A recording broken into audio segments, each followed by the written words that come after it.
Hello అండి అందరికీ. ఇదిగో ఇదే మా అక్క వాళ్ళ ఇల్లు. ఇగో ఈ పక్కన మా మామయ్య వాళ్ళది. పైనైతే మా అమ్మమ్మ అయితే ఉంటుంది.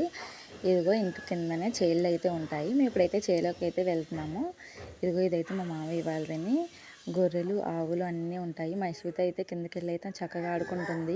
ఇందులో అయితే గొర్రెలయితే ఉంటాయి. దానికల్లా సెపరేట్‌గా రూమ్ అయితే కట్టారు మా మామయ్య వాళ్ళు. ఆవులకి సెపరేట్‌గా కూడా ఉంది. ఇదైతే ఇంకొక మామయ్య వాళ్ళది. ఇదిగో ఆవులవిని. ఇక్కడైతే మేము సపోటా పళ్ళు తెంపడానికైతే వచ్చాము. పెద్ద చెట్టు అయితే ఉంది. దాని నిండా పెద్దగా పళ్ళైతే ఉన్నాయి. అందుకే అవి తెంపడానికైతే వచ్చాము. మా అక్క తెంపుతుంటే నేనైతే అన్నీ ఏరుతున్నాను. నాతో పాటు అయితే మా యశ్విత కూడా హెల్ప్ చేస్తుంది. చూసారు కదా! పళ్ళన్నీ ఏరి ఒక బకెట్లో అయితే వేస్తుంది. ఇక్కడైతే చాలా పైకున్నాయి. ఎంత దులిపినా సరే రావట్లేదు. సో మాకు అందినంత వరకు అయితే పళ్ళు అయితే తెంపేశాము. మా యశ్విత చూసారు కదా ఎంత క్యూట్‌గా పనిచేస్తుందో. మా యశ్వితకి ఇలా ఎక్కడికైనా బయటకి తీసుకొస్తే ఎంత హ్యాపీగా ఫీల్ అవుతుందో చూసారు కదా ఎంత బాగా పళ్ళన్నీ తీస్తుందో.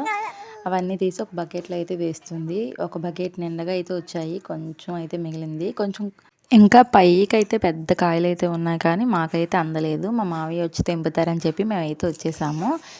చూసారు కదా అయితే కొంచెం కాయలుగా ఉన్నాయి. అందుకే కొంచెం ఒట్టిగడ్డేసి అందులో మనం ఏరిన కాయలన్నీ వేసేసి మళ్ళీ పైన అయితే కొంచెం ఒట్టిగడ్డి వేసేస్తే ఒక 3-4 డేస్కి అయితే చక్కగా ముగ్గిపోతాయి. అంతేనండి. బ్లాగ్ నచ్చితే లైక్ చేసుకొని సబ్స్క్రైబ్ చేసుకోండి. బాయ్.